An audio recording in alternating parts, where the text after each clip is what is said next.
Hi hello ನಮಸ್ತೆ, ಎಲ್ಲರೂ ಹೇಗಿದ್ದೀರಾ? ಎಲ್ಲರೂ ಚೆನ್ನಾಗಿದ್ದೀರಾ ಅಂತ ಭಾವಿಸ್ತಾ ಇವತ್ತಿನ ಲಾಗ್ನ ಶುರು ಮಾಡೋಣ. ಇದು ರಾಘು ಬರ್ತ್ಡೇ ಲಾಗೆ ಕಂಟಿನ್ಯೂ ಆಗಿರುತ್ತೆ. ಸೊ ಅವತ್ತು ಲೇಟ್ ನೈಟ್ ಆಗೋಗಿತ್ತು. ಸೊ ಕೇಕೆ ಎಲ್ಲೂ ಕಟ್ ಮಾಡಿರಲಿಲ್ಲ ಅಂತ ಹೇಳಿ ಅಲ್ಲೇ ರೆಸಾರ್ಟಲ್ಲೇ ಒಂದು ಸ್ಮಾಲ್ ಕೇಕ್ನ ತೊಗೊಂಡು ಕಟ್ ಮಾಡಿದ್ವಿ. ನನಗಂತೂ ಹುಷಾರಿಲ್ದಿರೋ ಕಾರಣ ನಮ್ಮ ಮನೆಯವರು ಪಾನಿಗೆ ತಿನ್ನಿ ಅಂತ ಹೇಳ್ಬಿಟ್ಟು ಹೇಳಿದ್ರು. ಇದು ನೆಕ್ಸ್ಟ್ ಡೇ ನಮ್ಮ ಬ್ರೇಕ್ಫಾಸ್ಟು. ಸೊ ನೋಡಿ ಏನೆಲ್ಲ ಇದೆ ಬ್ರೇಕ್ಫಾಸ್ಟಲ್ಲಿ. ಬ್ರೇಕ್ಫಾಸ್ಟ್ ಅನ್ಲಿಮಿಟೆಡು, ಫ್ರೀ ಸಹ, ಯಾಕಂದರೆ ಮೊದಲೇ ನಾವು ಪೇ ಮಾಡಿರ್ತೀವಿ ಬ್ರೇಕ್ಫಾಸ್ಟ್ಗೆ. ಸೊ ಇನ್ನು ಮಿಕ್ಕಿದ ಫುಡ್ಡೆಲ್ಲ ನಾವು ರೂಮ್ಗೆ ತೊಗೊಳೋದ್ರಿಂದ ಅದು ಸಪ್ರೇಟ್ ಬಿಲ್ಲು. ಇದು ಬ್ರೇಕ್ಫಾಸ್ಟ್ ಆ ರೂಮ್ ಅವ್ರಿಗೆ ಅಂತ ಕಂಪ್ಲೀಟಾಗಿ ಫ್ರೀ ಇರುತ್ತೆ. ಸೊ ನೋಡಿ ಚೋಲೆ ಬಟರ್ ಆಗಿರ್ಬೋದು, ನುಗ್ಗೆಕಾಯಿ ಸಾರು, ವಡೆ.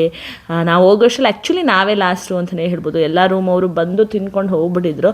ಸೊ ನಾವು ಗೊತ್ತಲ್ಲ ಸ್ವಲ್ಪ ಲೇಟಾಗಿ ಎದ್ದು ಆರಾಮಾಗಿ ಮಕ್ಕಳ ಜೊತೆ ಮಾತಾಡ್ಕೊಂಡು ಅಲ್ಲಿ ರೂಮಲ್ಲೂ ಸಹ ಒಂದು ಕಾಫಿ ಕುಡಿದು ಆಮೇಲೆ ನಾವು ಬಂದಿದ್ದು. ಎಲ್ಲ ರೀತಿಯಾದಂಥ ಬ್ರೇಕ್ಫಾಸ್ಟ್ ಇತ್ತು. ಬ್ರೆಡ್ ಟೋಸ್ಟು, ಸ್ಯಾಂಡ್ವಿಚ್ಚು, ಮಸ್ಮಲನ್ ಜ್ಯೂಸು, ಆಮೇಲೆ ಬೇರೆ ಬೇರೆ ಜ್ಯೂಸ್ಗಳೂ ಸಹ ಇದ್ವು, ಚಾಕೋಸು, ಈ ರೀತಿ ಎಲ್ಲನೂ ಇತ್ತು. ಸೊ ಕೊನೆಗೆ ಮತ್ತೆ ಬೆಳಗ್ಗೆ ಇನ್ನೊಂದು ಸಾರಿ ನಾವು ಸ್ವಿಮ್ಮಿಂಗ್ ಪೂಲಲ್ಲಿ ಆಡೋಣ ಅಂತ ಹೇಳಿ ಹೋದ್ವಿ. ನಮ್ಮ ಚೀಕುಗಂತೂ ತುಂಬಾ ಇಷ್ಟ ಅಲ್ಲ. ಸೊ ಅವನಿಗೋಸ್ಕರ ನಾವು ಸ್ವಿಮ್ಮಿಂಗ್ ಪೂಲ್ಗೆ ಇನ್ನೊಂದು ಸರಿ ಹೋದ್ವಿ. ಸೊ ನೋಡಿ ಎಷ್ಟು ಖುಷಿಯಿಂದ ಬರ್ತಾನೆ ಅಂತ ಹೇಳಿದ್ರೆ ನಮ್ಮ ಚೀಕು ಆಡೋಕ್ಕೆ ಅಷ್ಟು ಖುಷಿಯಿಂದ ಬಂದ. ಅವನಿಗೋಸ್ಕರನೇ ಸ್ವಿಮ್ಮಿಂಗ್ ಪೂಲ್ಗೆ ಇನ್ನೊಂದು ಸತಿ ಆಡೋಕ್ಕೆ ಹೋಗಿದ್ದು ಅಂತಲೇ ಹೇಳ್ಬೋದು. ಸೊ ನಮ್ಮ ಮನೆಯವರು ಮಕ್ಕಳಿಗೆ ಆಟ ಆಡಿಸಿದ್ರು. ಒಂದು ಕಡೆ ಉಲ್ಲಾಸು, ಹಾಗೆ ಇನ್ನೊಂದು ಕಡೆ ಚೀಕು, ಇಬ್ಬರೂ ಸಹ ಆಡ್ತಿದ್ರು. ನಮ್ಮ ಚಿಕ್ಕು ಬಿಡು ಪಪ್ಪ ಅಂತ ಇದ್ದ. ಸೊ ಅವರು ಬಿಡೋಕ್ಕೆ ರೆಡಿ ಇರಲಿಲ್ಲ, ಕೈ ಹಾಗೆ ಹೋಲ್ಡ್ ಮಾಡಿ ಇಟ್ಕೊಂಡಿದ್ರು. ನೋಡಿ ಯಾವ ರೀತಿ ಎಂಜಾಯ್ ಮಾಡ್ತೀನಿ ಅಂದರೆ ಚೀಕು ಅವನ ಥರ ಯಾರೂ ಎಂಜಾಯ್ ಮಾಡಲ್ಲ ಅಂತ ಹೇಳ್ಬೋದು, ಅಷ್ಟು ಎಂಜಾಯ್ ಮಾಡ್ತಾನೆ. ಸೊ ಬಿಡು ಪಪ್ಪ ನಮ್ಮ ಭಾಷೆಯಲ್ಲಿ ಹೇಳ್ತಿದ್ದ ಅವನು. ನೋಡಿ ಹಾಗೆ ಕೈಯೂ ಸಹ ಕಿತ್ಕೊಂಡ. ತುಂಬಾ ಚೆನ್ನಾಗಿರುವಂತಹ ಒಂದು ಫ್ಯಾಮಿಲಿ ನೇಚರ್ ಇರುವಂತಹ ಒಂದು ರೆಸಾರ್ಟಲ್ ಅಂತಲೇ ಹೇಳ್ಬೋದು. ಇದು ರೆಸಾರ್ಟು ಅಲ್ಲ, ಹೋಟೆಲ್ ಟೈಪು ಅಲ್ಲ, ಅದಕ್ಕೋಸ್ಕರ ಇದನ್ನು ರೆಸಾರ್ಟಲ್ ಅಂತ ಕರೀತಾರೆ. ಸೊ ನೀವು ಸಹ ದೇವನಹಳ್ಳಿ ಹತ್ತಿರ ಇದ್ದರೆ ಈ ಒಂದು ರಾಯಲ್ ಲೋಟಸ್ಗೆ ಹೋಗಿ ಸಖತ್ತಾಗಿ ಎಂಜಾಯ್ ಮಾಡಿ ಅಂತ ಹೇಳೋಕ್ಕೆ ಇಷ್ಟಪಡ್ತೀವಿ. ನಾವಂತೂ ವರ್ಷಕ್ಕೆ ಒಂದು ಸತಿ ಅಥವಾ 2 ಸತಿ ಆದರೂ ಈ ಒಂದು ರೆಸಾರ್ಟಲ್ಗೆ ಹೋಗ್ತೀವಿ. ಅದೇನೋ ನಮಗೆ ಕಂಫರ್ಟ್ ಝೋನ್ ಆಗೋಗಿದೆ. ಅಲ್ಲಿ ಆರಾಮಾಗಿ ಇರ್ಬೋದು, ಜನ ಜಾಸ್ತಿ ಇರಲ್ಲ. ಸೊ ಎಷ್ಟು ವೇಕೆನ್ಸಿ ಇದೆ ರೂಮ್ಗಳು ಅಷ್ಟನ್ನೇ ಅವೈಲಬಿಲಿ ಇಟ್ಟಿರ್ತಾರೆ. ಸೊ ಯಾವುದೇ ರೀತಿಯಾದಂಥ ಕಿರಿಕಿರಿ ಇಲ್ಲ.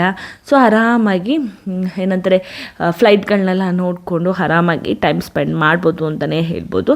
ಹಾಗೆ ಯಾರೆಲ್ಲ ಮೊದಲನೇ ಬಾರಿಗೆ ನನ್ನ ಚಾನಲ್ನ ನೋಡ್ತಾ ಇದ್ದೀರಾ, ದಯವಿಟ್ಟು ಸಬ್ಸ್ಕ್ರೈಬ್ ಮಾಡಿಕೊಂಡು ಲೈಕ್ ಕೊಟ್ಟು ನಮ್ಮ ಚಾನಲ್ನ ನೋಡಿ.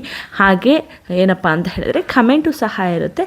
ನಿಮ್ಮ ಒಂದು ಅನಿಸಿಕೆಗಳನ್ನ ಕಮೆಂಟ್ ಮುಖಾಂತರನೂ ಸಹ ತಿಳಿಸ್ಬೋದು. ಹಾಗೆ ಪ್ರತಿಯೊಬ್ಬರೂ ಸಹ ಪೂರ್ತಿ ವಿಡಿಯೋನ ನೋಡೋಕ್ಕೆ ಪ್ರಯತ್ನ ಪಡಿ. ಸೊ ನೋಡಿ ಬಾಲ್ನ ಆಡಿಸ್ಕೊಂಡು ಮಗುವಿಗೆ ಸೊ ಸ್ವಿಮ್ಮಿಂಗ್ ಪೂಲಲ್ಲಿ ಹಾಗೆ ಆಟ ಆಡಿಕೊಂಡು ಇದ್ವಿ ಅಂತಲೇ ಹೇಳ್ಬೋದು. ಯಾವ ರೀತಿ ಸಮಯ ಹೋಯಿತು 24 hours ಅಂತಲೇ ನಮಗೆ ಗೊತ್ತಾಗಿಲ್ಲ.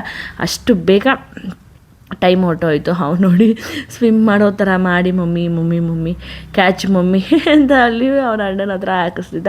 ಅವನಿಗೆ ಅಷ್ಟು ಪೇಷನ್ಸು ಸಹ ಇಲ್ಲ ನಮ್ಮ ಚೀಕುಗೆ. ಆಡಬೇಕು ಅಂತ ಹೇಳಿದ್ರೆ ಬೇಗ ಆಡಬೇಕು ಅಷ್ಟೇ. ಬಟ್ ಮನೇಲೇ ಇರ್ತಾರಲ್ಲ, ಮಕ್ಳಿಗೂ ಸಹ ಆಚೆ ಹೋದಾಗ ಒಂದು ಫ್ರೀಡಮ್ ಥರ ಸಿಗುತ್ತೆ. ಅದಕ್ಕೋಸ್ಕರ ಅಷ್ಟು ಖುಷಿಯಿಂದ ಆಡೋಕ್ಕೆ ಇಷ್ಟಪಡ್ತಾರೆ. ಸೊ ಹಾಗೆ ಸ್ವಲ್ಪ ಹೊತ್ತು ಕೂತ್ಕೊಳ್ಳೋ ಅಂತ ಹೇಳಿದ್ರೆ ಇಲ್ಲ ಮಮ್ಮಿ, ಇಲ್ಲ ಪಪ್ಪ, ನಾನು ಆಟ ಆಡಬೇಕು ಅಂತ ಹೇಳ್ಬಿಟ್ಟು ಅವ್ರ ಅಣ್ಣಂಗೆ ನೀರು ಎರಚೋದು ಹಾಗೆ ಹೀಗೆ ಅಂತ ಆಡ್ಕೊಂಡಿದ್ದ. ಸೊ ಅಲ್ಲಿ ಇನ್ನೊಂದೇನಪ್ಪ ಅಂತ ಹೇಳಿದ್ರೆ ಪಕ್ಕದಲ್ಲಿ ಸಂಗೀತ ಅಥವಾ ಮೆಹಂದಿನೋ ನಡೀತಾ ಇತ್ತು. ಸೊ ಹಳದಿ ಅನಿಸುತ್ತೆ, ಹಳದಿ ನಡೀತಾ ಇತ್ತು. ಅಲ್ಲೂ ಸಹ ಸಾಂಗ್ ಪ್ಲೇ ಆಗ್ತಿತ್ತು. ನಮ್ಮ ಮನೆಯವ್ರಿಗೆ ಯಾರಾದರೂ ಒಬ್ಬರು ಇದ್ರೆ ಒಂಥರ ಶೈ ಫೀಲ್ ಅವರು. ಆದಷ್ಟು ಕಮ್ಮಿ ಏನಂದರೆ ಜನಗಳ ಜೊತೆ ಇರಬೇಕು. ಬಟ್ ಅವ್ರ ಫ್ರೆಂಡ್ಸ್ಗಳ ಜೊತೆ ಹೋದಾಗ ಅದೊಂಥರ, ಫ್ಯಾಮಿಲಿ ಜೊತೆ ಇದ್ದಾಗ ಕಮ್ಮಿ ಜನ ಇರಬೇಕು ಅಂತ ಬಯಸ್ತಾರೆ. ನೀವು ಸಹ ಆದಷ್ಟು ಸಮ್ಮರ್ ವೆಕೇಷನ್ಸಲ್ಲಿ ಎಷ್ಟಾಗುತ್ತೋ ಅಷ್ಟು ನಾವು ಎಷ್ಟು ಟೈಮ್ ಕೊಡ್ತೀವಿ ಅನ್ನೋದು ಗೊತ್ತಾಗಲ್ಲ. ನಮ್ಮದೇ ಆದಂತಹ ಪರ್ಸ್ನಲ್ ವಿಷಯಗಳಿರುತ್ತೆ, ಹಾಗೆ ಕಮಿಟ್ಮೆಂಟ್ಗಳಿರುತ್ತೆ, ಯೋಚನೆಗಳಿರುತ್ತೆ. ಅದ್ರ ಮಧ್ಯೆ ಮಕ್ಳಿಗೂ ಸಹ ಸ್ವಲ್ಪ ಈ ರೀತಿ ಸಮಯ ಕೊಟ್ಟರೆ ಅವ್ರಿಗೂ ಸಹ ಖುಷಿಯಾಗುತ್ತೆ ಅಂತ ಹೇಳೋಕ್ಕೆ ಇಷ್ಟಪಡ್ತೀನಿ. ಉಲ್ಲಾಸ್ ಅಂತೂ ಆ ಚೀಕು ಉಲ್ಲಾಸ್ಗೆ ಆಟ ಆಡೋಕೆ ಬಿಡ್ತಾ ಇರಲಿಲ್ಲ. ನಾನು ಆಡಬೇಕು, ಇವನು ಏನೇ ಆಡಿದ್ರೂ ಸಹ ಅವ್ರು ಆಡಬೇಕು ಅಂತ ಇವನು ತರಲೆ ಥರ ಹಾಡು ಆಡ್ಕೊಂಡು ಪಾಪ ಒಬ್ಬನೇ ಆಡ್ತಾಯಿದ್ದ. ಮಮ್ಮಿ ನೋಡು ಮಮ್ಮಿ ಅಂತ ಅಂದ್ಕೊಂಡು. ಸೊ ಅದೇ ರೀತಿ ಎಂಜಾಯ್ ಮಾಡ್ಕೊಂಡು ಹಾಗೆ ಮಾತಾಡಿಕೊಂಡು ಆ ಒಂದು ದಿನನ ಕಳೆದ್ವಿ.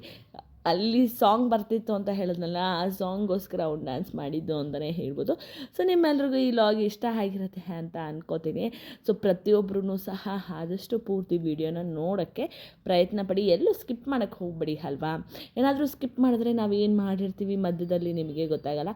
ಇನ್ನು ಅಲ್ಲಿ ಈ ಡಕ್ಗಳಂತೂ ಎಷ್ಟು ಚೆನ್ನಾಗಿತ್ತು ಅಂತ ಹೇಳಿದ್ರೆ, ಆ ಬಿಸಿಲಿಗೆ ನಾವು ಸ್ವಿಮ್ಮಿಂಗಲ್ಲಿ ಆಡಿ ಈ ಕಡೆ ಈ ಆಟಗಳನ್ನ ಆಡೋಕ್ಕೆ ಬರೋ ಅಷ್ಟರಲ್ಲಿ ಫುಲ್ಲು ಒದ್ದೆ ಇದ್ದು ಫುಲ್ಲು ಡ್ರೈ ಆಗೋದ್ವಿ ಅಂತಲೇ ಹೇಳ್ಬೋದು. ಅಷ್ಟು ಬಿಸಿಲು ಇತ್ತು ನೋಡಿ. ಅಲ್ಲಿ ಆಟ ಆಡಿ ನಾವು ಇಲ್ಲಿ ಒಂದು 20 ಮಿನಿಟ್ಸ್ ಆಡಿದ್ವಿ ಅಷ್ಟೇ.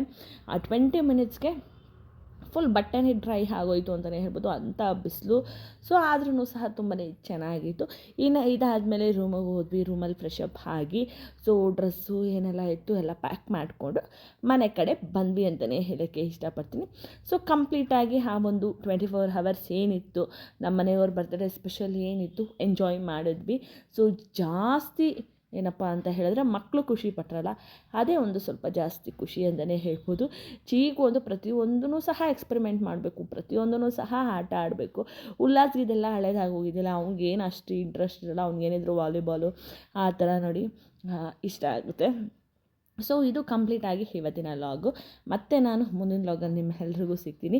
ಅಲ್ಲಿವರೆಗೂ ಗೊತ್ತೇ ಇದೆಯಲ್ಲ, ನಮ್ಮ ಚಾನಲ್ನ ಸಬ್ಸ್ಕ್ರೈಬ್ ಮಾಡಿಕೊಂಡು ಲೈಕ್ ಕೊಟ್ಟು ನೋಡಿ, ಪೂರ್ತಿ ವಿಡಿಯೋನ ನೋಡೋಕ್ಕೆ ಪ್ರಯತ್ನ ಪಡಿ ಅಂತ ಹೇಳ್ತಾ ಮತ್ತೆ ನಾನು ಮುಂದಿನ ಲಾಗಲ್ಲಿ ನಿಮ್ಮೆಲ್ರಿಗೂ ಸಿಗ್ತೀನಿ. ಅಲ್ಲಿವರೆಗೂ ಏನು ಮಾಡಬೇಕು, ನಮ್ಮ ಚಾನಲ್ನ ಸಬ್ಸ್ಕ್ರೈಬ್ ಮಾಡಿಕೊಂಡು ಲೈಕ್ ಕೊಟ್ಟು ನೋಡಿ ಅಂತ ಹೇಳ್ತಾ love you all, tata, take care, bye.